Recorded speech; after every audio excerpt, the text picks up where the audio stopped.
All right, while our panelists sit down, just a little tiny bit of background on me. I've been in Inside Indiana business for about 16 years.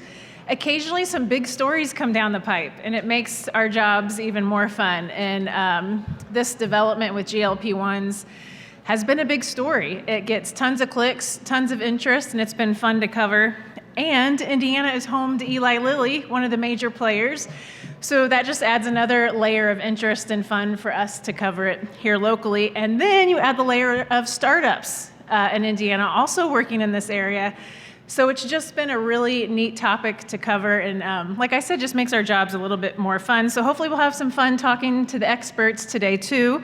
So let's give a brief introduction before we dive into the questions. Dr. Viral Shah. He's professor of medicine and director of diabetes clinical research at the IU Center for Diabetes and Metabolic Diseases at Indiana University. Next, we have Dr. Matt Andre, clinical associate professor of medicine at the IU School of Medicine and a practitioner in Bloomington. And next, we got Dr. DeMarchi, of course, our keynote speaker, distinguished professor at Indiana University and the Linda and Jack Gill Chair in Biomolecular Science. I almost changed your field of practice there. And he's battling laryngitis, so bless his heart, he's going to stay and tough it out, and hopefully his voice will hang in there until we're done with him. And finally, we have Dr. Robert Considine, associate director of IU School of Medicine's Center for Diabetes and Metabolic Disease, and administrative director of the Diabetes Center at the Indiana Biosciences Research Institute. So I'd like to welcome all of you to the stage. Of course, we're talking about the GLP-1 therapies taking the world by storm. I've seen lots of headlines calling them revolutionary, certainly changing the face of how diabetes and obesity are treated. So we're just going to dive right in. And Dr. DeMarchi, we're going to make you talk here right off the bat. Let's go back to the beginning. We've heard a lot about GLP-1s treating obesity, but let's start with diabetes. How effective are these treatments compared to those just 5 to 10 years ago in the world of diabetes? Wow. These therapies are revolutionary. And I might reach back a little further to when I first entered into the industry. And that was a little over 40 years ago. What we had was animal-sourced insulins. We had sulfonylureas and barely home glucose monitoring. It was obvious why we were having long-term complications with the disease. Now we have highly purified insulins of various time action. We have oral agents such as SGLT2 inhibitors. We have DPP-4 inhibitors, oral agents, again, to treat type 2 diabetes, and we have fantastic continuous glucose monitoring. That may be as important a contribution to the management of diabetes care as all of these drugs. It's a bit like trying to drive a boat when you don't have a brake relative to driving a car. You need to know where you're going, and that's what glucose monitoring has provided. But these drugs, these incretin drugs, have done something incredibly special, right? They're able to control glucose with unprecedented capabilities in maturity onset type 2 diabetics, and they do it without the risk of hypoglycemia, right? Which is a huge limitation of insulin therapy and of sulfonylureas. They decrease body weight, right? Even from the earliest stages, as I was talking about Saxenda, it was a diabetes drug with a weight advantage. And they decrease cardiovascular risk, where for years we worried that sulfonylureas were promoting cardiovascular risk. So this is just phenomenal. So everything else we're going to talk about in the next few minutes about these additional benefits, some of which we perceived, some of which we did not, are just icing on the cake. And it's taking us to a much bigger perspective that we're not just treating diabetes. We're not just treating obesity, we're treating elderly health, right? How do we improve your vitality? How do we improve your longevity in those last decades of life? It's so incredibly exciting. All right, and Dr. Andrew, one of your patients up here earlier singing your praises, just want to chat with you just a bit. Obviously, the GLP-1s are getting a huge amount of attention for their ability to treat obesity. I think they're mainstream among the public. Everyone's heard of them, everyone's seen the commercials. Talk about your experience as a prescriber. Can you compare this class of treatment with any others you've seen in your career? Thank you. Yeah, Matt Andre, family doc, bariatrician down in Bloomington, and yeah, I teach the med center. They let me spread my ignorance there, but primary practice is where I feel my greatest joy. And really quick, I've gotten to do a lot of things that are really fun. You know, I've had my own radio show a few times. I've been on the sidelines of IU football, which is really fun now. It's going good. But nothing has been as enjoyable as treating patients with weight. I mean, the impact you can make on somebody's global health, their perception of their health, their perception of themselves, nothing in medicine compares. And these meds have been, revolutionary is a great word, but it reminds me very, very much of what the SSRIs were like for mood disorders in the 80s. You know, I remember the days before Prozac, and I know that medication has some tight connection to some people here, but before Prozac, if you were depressed and went to your family doc, you were kind of told, well, pick yourself up by your bootstraps, you maybe need a different job, a different spouse. Why? Because we didn't have any medical therapies that we felt confident in and that were safe for a broad population. And what was really great about Prozac, to me, was not just that we finally had a treatment for something difficult, but it was the way all the sufferers of that condition were treated in the wake of that medication coming out. Depression went from something that was your fault to something that was considered our purview to help patients with. And the same thing is happening now with, and I prefer to call them the incretin agents because I know that GLP-1 is not the only one that we're working with. But those medications, finally having something that we feel we can use that is effective and safe, it opens the door to all of us having a different collective consciousness about the way we feel about the disease state and the sufferers of it. Less of a behavioral problem, more of a chemical problem. I think one of you said that on our prep call. I can't remember which one it was, but that resonated with me. Yeah, I think, you know, everybody starts out, in my experience, especially if you're not, since we've had these newer, more effective, safe therapies, behavior was all we had. I mean, you had phentermine, you had some topiramate, things that were off-label, because, you know, if you're past 3 months, you're off-label. Anybody know why that phentermine's only indicated for 3 months, by the way? It's because the medicine was approved in 1959, and all drug studies in the 50s were 3 months long. There's no other science behind it than that, by the way.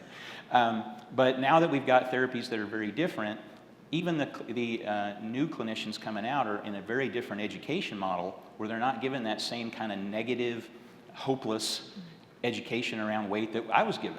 And so that generation is going to change the way everybody feels about this. But we knew we could never change everybody's thoughts until we had industry support and medications that we knew would help. All right, Dr. Shaw, let's talk a little bit about the challenges. The general public may not appreciate when it comes to treating diabetes or obesity with GLP-1s. What are the issues, what are some of the challenges that physicians need to monitor when they're prescribing these? Yeah, you know, again, I think I would agree with the panelist here is that this is a revolutionized medicine, in my opinion. And if we think about those prevention program, like Diabetes Prevention Program, DPP, or Look Ahead, these are the two largest, you know, trials that has been done in the history of prediabetes for progression of prediabetes to diabetes prevention with the lifestyle. We were talking about 5 to 7% of weight loss, and we were happy with that part. And now with the GLP-1, we are talking about up to 30% of weight loss. That's something equivalent to bariatric surgery, right? In addition to that, the cardiovascular renal protection. In addition to that, it's like, you know, the improving the fatty liver disease. So I think these drugs are working amazingly, not just for the weight loss, cardio, renal, and the liver protection. So, as a scientist, as a physician, I feel like, you know, I want to prescribe to my people with type 2 diabetes, with obesity, with type 1 who might get some help with this. The major issue, the major challenge is that the insurance coverage and the cost. And sometimes I feel that way that, you know, you study for about 10 to 15 years, then my 15 years in a practice, still younger than a lot of folks here. Who is the qualified person to really say that, hey, this individual is really going to be benefited from this drug? I feel like I am, and in partnership with my patient, right? But then suddenly the insurance will gonna say denied. Why? Because a lot of insurance do not cover the obesity management. It's not in there, it's a plan exclusion. By chance, if they cover it, coverage does not mean that it's going to be a low-cost therapy, right? If you have a high deductible plan, it's going to be super costly, and that's why a lot of people are now going towards compounded products, which is not safe. And I was just reading up the report that was just got published by the Medscape. 10 people have been died so far because of compounded GLP-1 analogs. Serious, right? So I think the major barrier, the insurance coverage and the cost, if we can really solve that, I think a lot of people would benefit with the GLP-1 therapy. I want to drill down just a bit deeper into the type 1 diabetes. Could these in the future also treat type 1 diabetes? That's an excellent question, and that's my area of research. So in the past, we used to think about that, oh, type 2 diabetes, it's heavier, type 1 diabetes are lean and thin. It's not anymore. That's a kind of an illusion, I would say. If you think about the T1D exchange, which is like a type 1 diabetes national registry, there are 60 plus centers are collaborating to collect the data and try to understand the prevalence, the incidence of type 1 diabetes, the management of type 1 diabetes. The mean BMI is around 28, which is an overweight category, right? So the state of the obesity, the prevalence of the overweight and obesity in people with type 1 diabetes is as same as like a general population or in people with type 2 diabetes. So I do think that the current measures that we have to manage type 1 diabetes is predominantly insulin, or how you're going to deliver that insulin is by insulin pump or injections. But Dr. Dimarchi mentioned about that these drugs do cause weight gain because people are going to develop hypoglycemia, that's a low blood sugar, they're going to eat to treat that low blood sugar, and that's kind of a cycle. There is no effective way to really manage type 1 diabetes besides the insulin, and I do believe that the GLP-1 analogs do have a really potential to use as an adjunct therapy in people with type 1 diabetes. And we are conducting a large clinical trial. It's a double-blind randomized controlled trial using GLP-1 in people with type 1 diabetes, and hopefully that result in future will show that how beneficial this drug is. I think that's the key term, right? As an adjunct. Correct. You need a functional pancreas for these molecules to work, right? Because it's stimulating insulin biosynthesis. There's often a misperception that all type 1 diabetics are what we call C-peptide negative, meaning they have no functional islets. Right? Those tend to be the minority. Mm-hmm. Now, over time with type 1 diabetes, you do progress to less and less functional pancreas.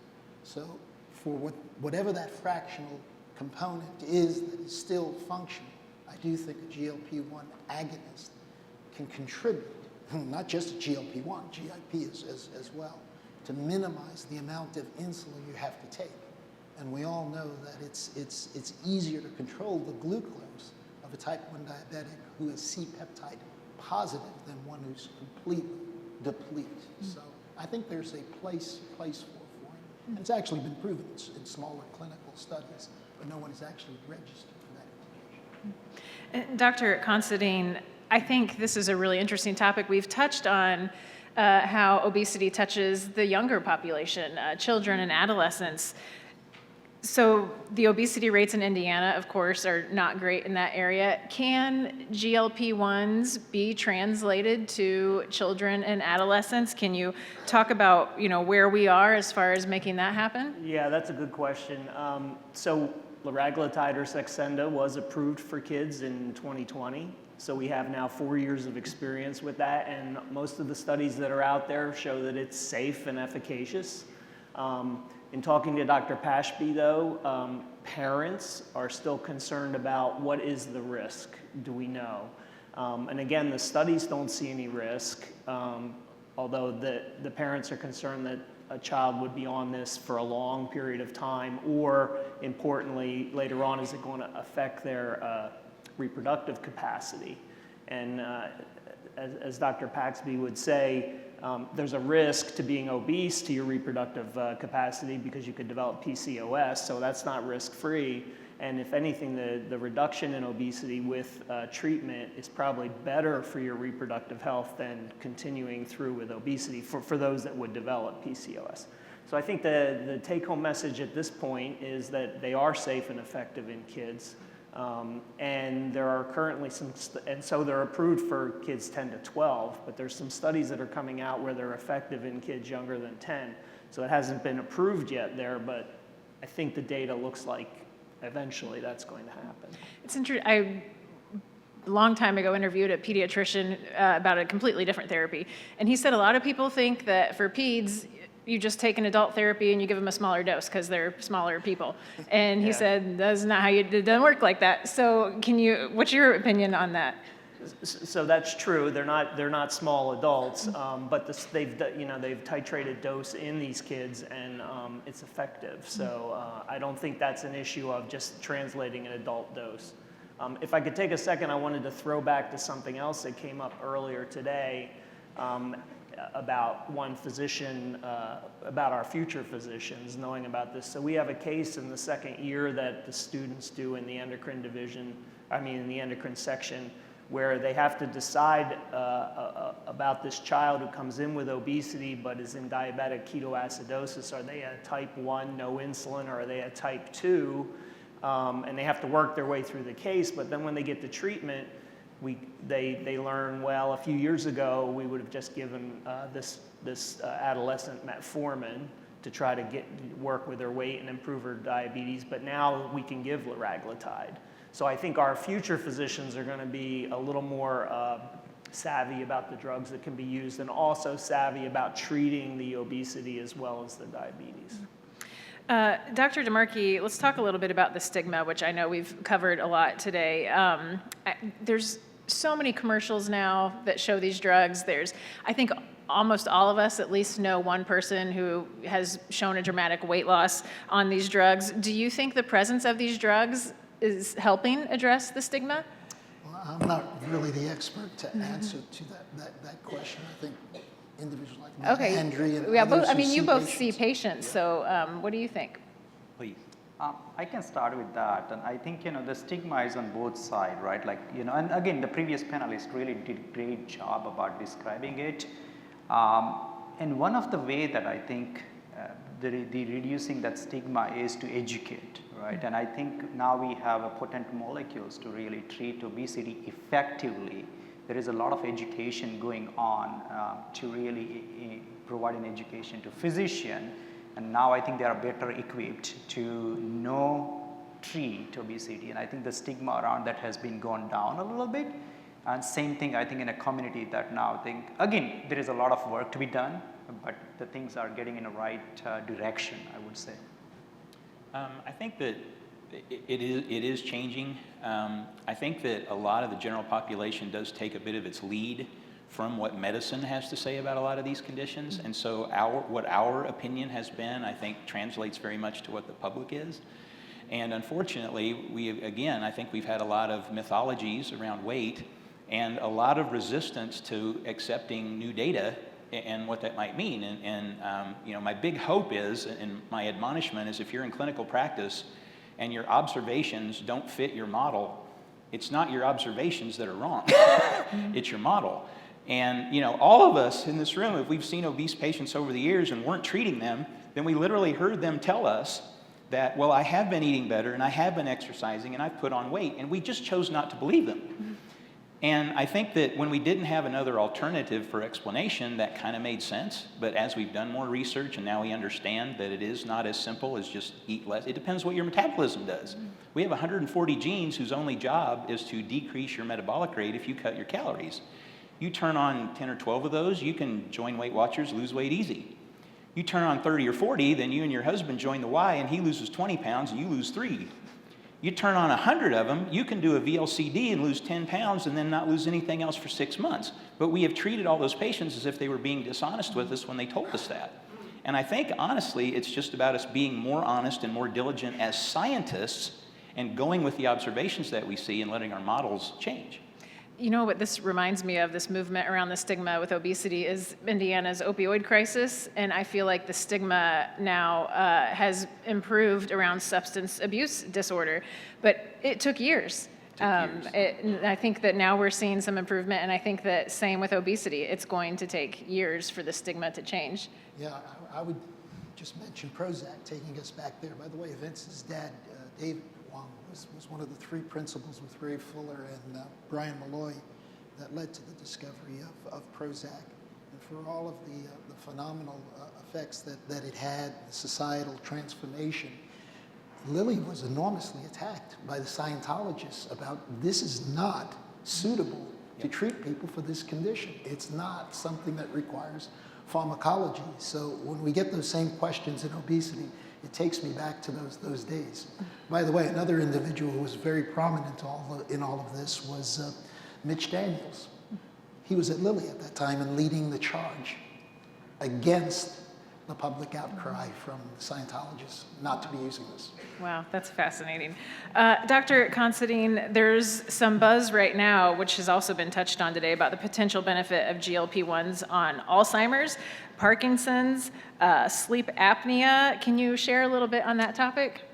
So we've already heard today that the drugs are helping with these comorbidities that are associated with excess weight and diabetes. I think the interesting scientific questions that are still to be answered, and with Alzheimer's this would be a good one, is whether the drug itself is acting to preserve neurons or change their function, or if it's the reduction in obesity and diabetes that improves the entire metabolic milieu that is the driver for the improvement with Alzheimer's. But there are studies coming out that make it look good, and I'm a strong proponent of something for Alzheimer's, so I'm getting closer. Dr. Andrew, you touched on this in your previous comment. Men and women, as we all know, gain and lose weight differently. So have the GLP-1s created more awareness about how important individualized treatment is? Yeah, I think that's very true, and I've been very grateful, I'll say specifically with Lilly and tirzepatide, the addition of a mechanism by which we can get the small vials for the initial doses has allowed us to treat an entire population that we struggled with, because every one of these doses of all the medicines are supremely supraphysiologic. They're way up here, and even the starting doses are too much for a significant proportion of patients. So we have many patients who start out on 1.25 of tirzepatide because we can split the dose now. And so individualizing to the dose that it takes is really important, and it explains some other things we see phenomenally. If you average it out enough, all the weight loss looks linear. But as people go through their progression, it's not. And we see a lot of people who don't lose on the first dose. They don't lose on the second. They don't lose on the third. They get to the fourth dose and bam, which suggests there's some threshold that they reach that they get to. But yet we've got, as of yet, I think, a little bit unsophisticated. We have some dosing strategies and recommendations that are very population-based, but are going to have to be individualized as we go. A really important reason for that is, again, about 5% of the general population and a higher percentage of the obese population has body dysmorphic syndrome. They literally can't tell when they're getting too thin and rely on their clinician to do that. And as of right now, we have an entire population of clinicians who were not formally trained in obesity care, and they don't know things like, if you lose 40 pounds, you need an EKG, because it can change the way electricity moves through your heart.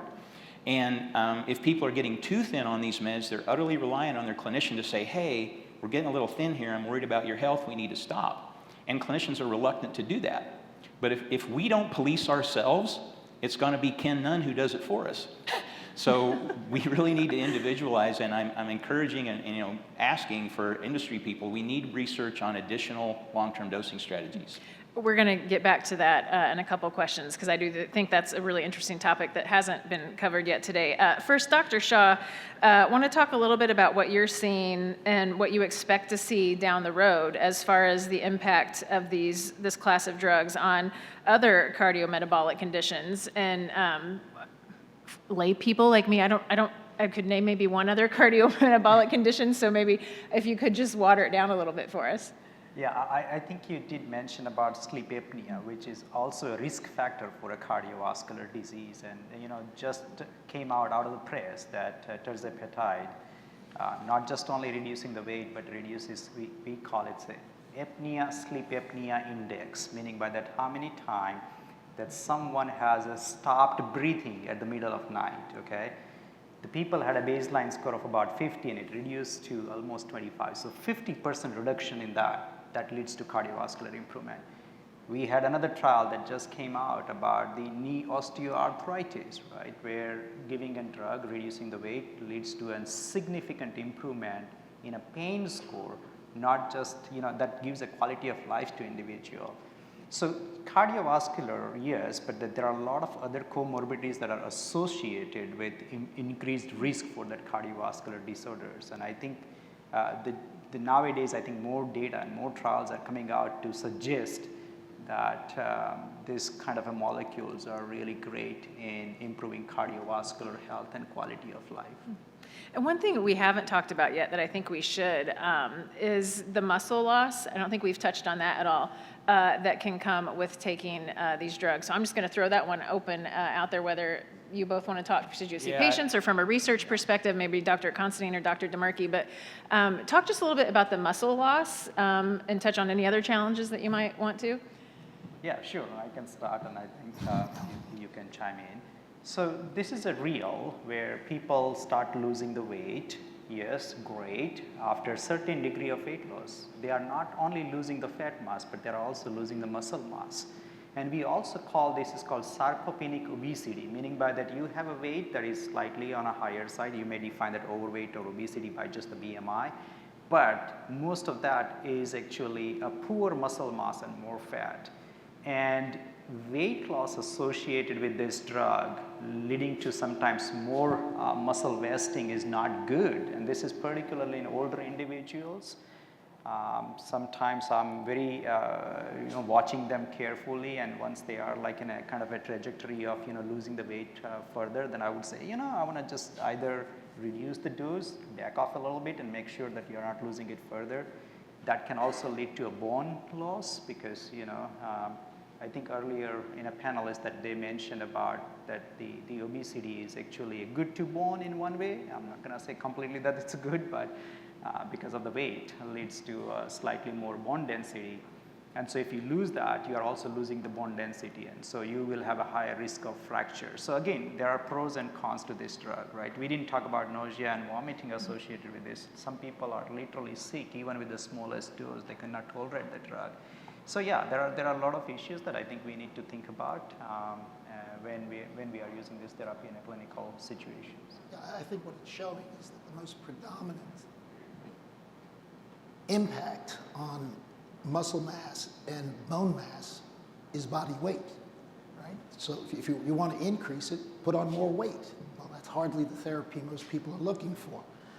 When you do decrease body weight and you do lose muscle mass, you're at risk for frailty, right? And when you fall, if you have less functional bone mass, you're more likely to fracture, right? If you have less muscle, you're more likely to fall. There you go.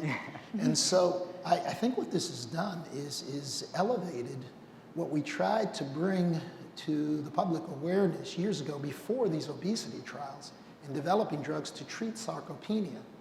And it was bloody hard in a regulatory sense to show exactly what is a functional increase in muscle mass that would decrease frailty. Because once again, frailty is not a disease. And so you're asking the industry to have to do something that's very, very difficult, very, very expensive, and walked away from. But I think now, because of the prevalence of people taking these drugs and the greater awareness of what it means to muscle, to bone, when you lose this much weight, there's a greater priority in terms of can we do something to strengthen bone and muscle in aged subjects? And I think the answer is yes, but it's going to take some real careful development. That dovetails perfectly with what I wanted to add go ahead, one yeah. thing to that too, and it's not just these drugs, because bariatric patients are losing muscle mass as they lose this amount of weight also. So it's not just the drugs, it looks like it's the weight loss, as we've kind of implied here. Let me hit that. Yeah, real this quick, is a too. hot topic. Go ahead. Yeah, we know that from all of our weight loss studies that if you just don't feed someone, of the weight they lose that isn't water, it's going to be about 50% muscle, 50% fat. The best we're able to do is about 80-20.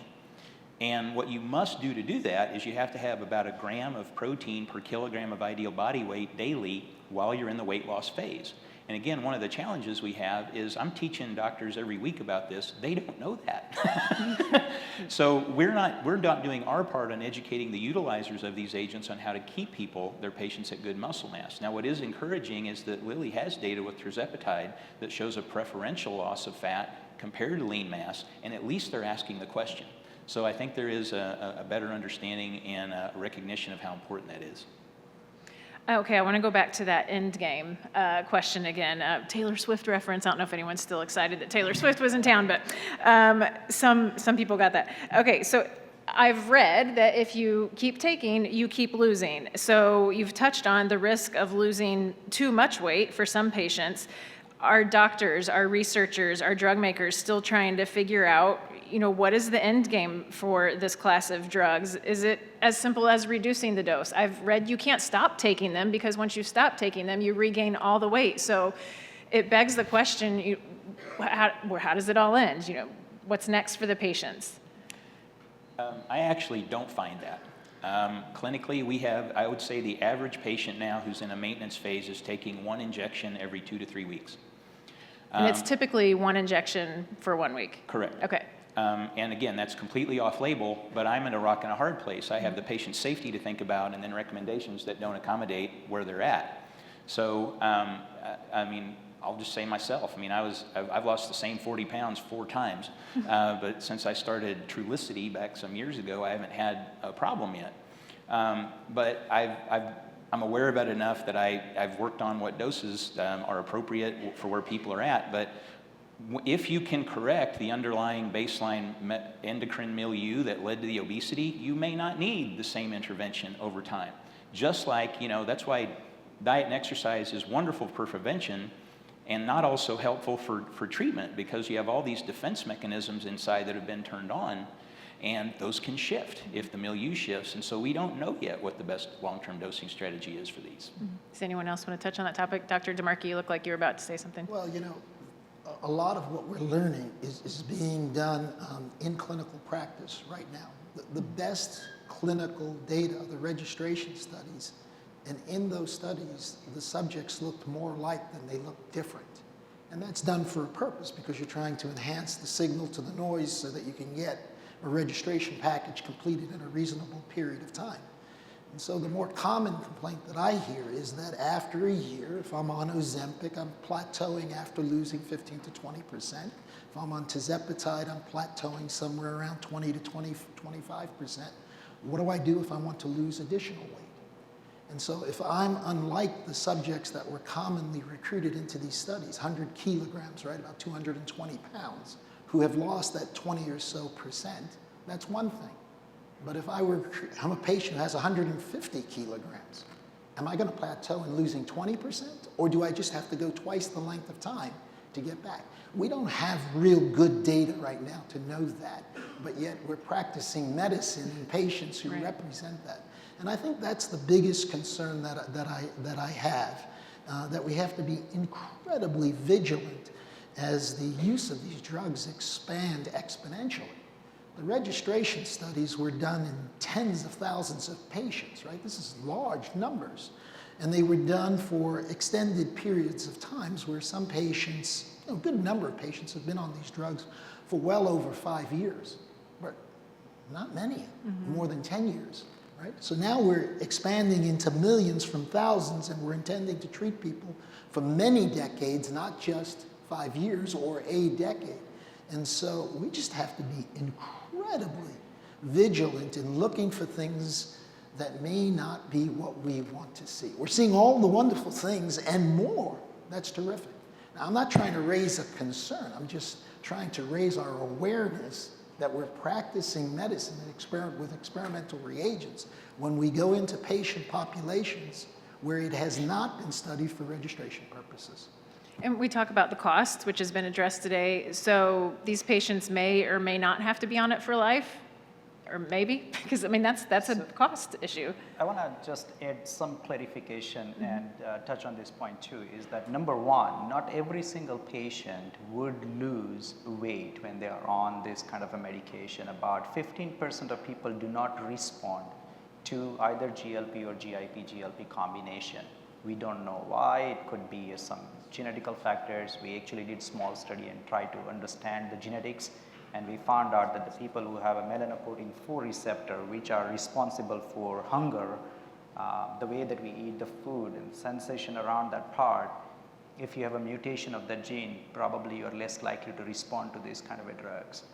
So that's number one. Number two is that somehow that you fall into some kind of a trajectory or a curve. So let's say what I mean by that is if I give you a drug and if you lose about 5% of the body weight or 10% of the body weight after about 3 to 6 months, you just stay on that. It's not like that it's going to continue to go down and down. So that's number two. And number three, I think I would agree with everyone here that we do not know what's the right dose. But one thing we know that if you stop it, like step trial, classical, right?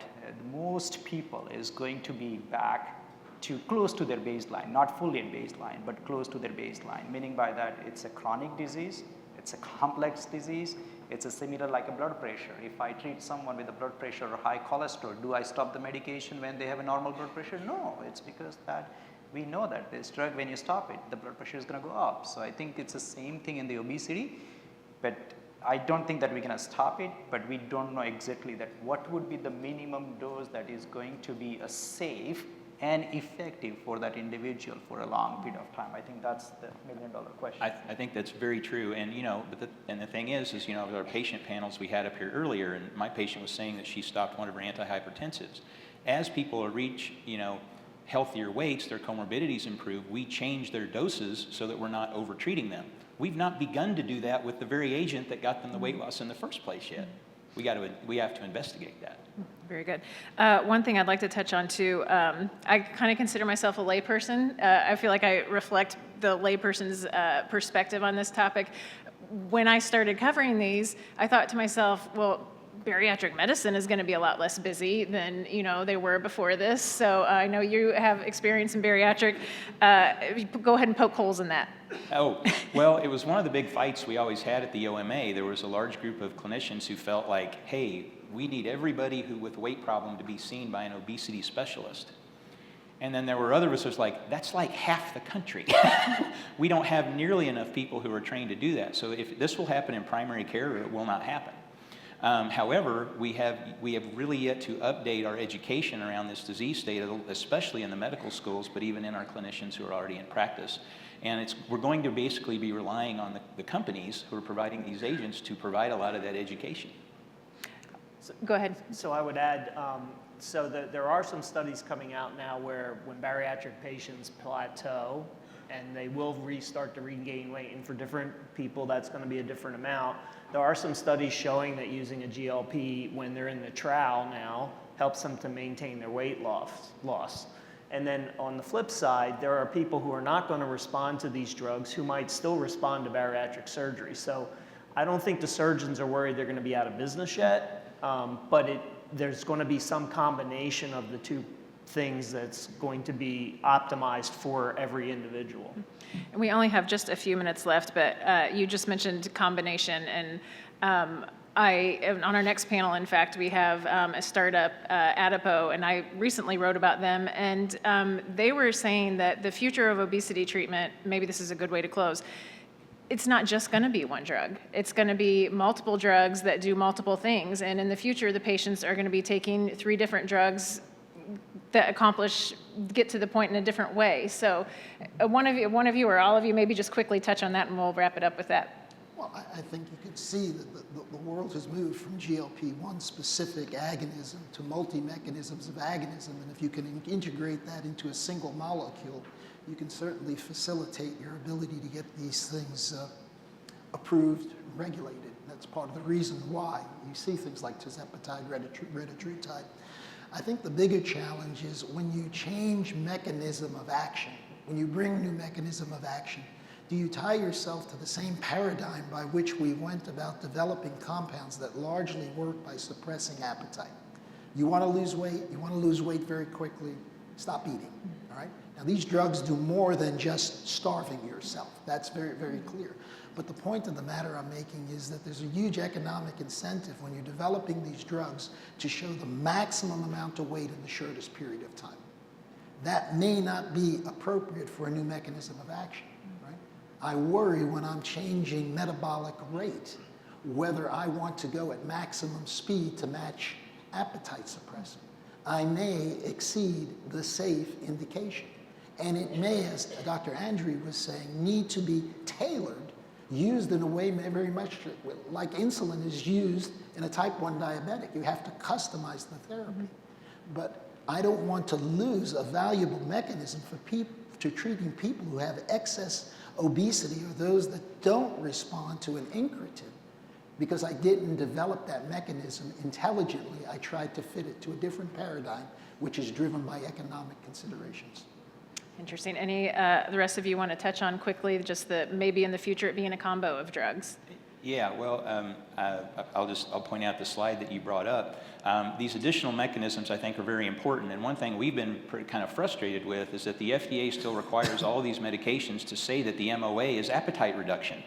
Well, that leaves the door open for all the behaviorists who say, well, see, if you just quit eating, this would go away, and that's not true. We have lots of drugs that cut appetite. They don't cause this level of weight loss. This is one of those potential things that we could look at that's another mechanism. Everybody sees this classic curve of incretins, and you see this, and everybody looks at the difference in the peak. Instead, look at the difference at where your insulin level is 3 hours after your meal. If you don't make enough incretins, you don't have enough incretin action to make sufficient insulin to correct your sugar, then you have to have both, you have to leave insulin around for hours longer. If your insulin is high enough, it's very, very difficult to lose fat, even if you're doing the right thing with energetics, because that's a job of insulin, is to promote fat storage. So this is one of the potential mechanisms, apart from appetite, that we really have to highlight, and I think it will really help the stigma. Anything we can do that says this is not about what you're taking in. All right. Well, I want to thank you for the crash course, all of you, on GLP-1s. It was very interesting. Let's thank them for their time, their expertise.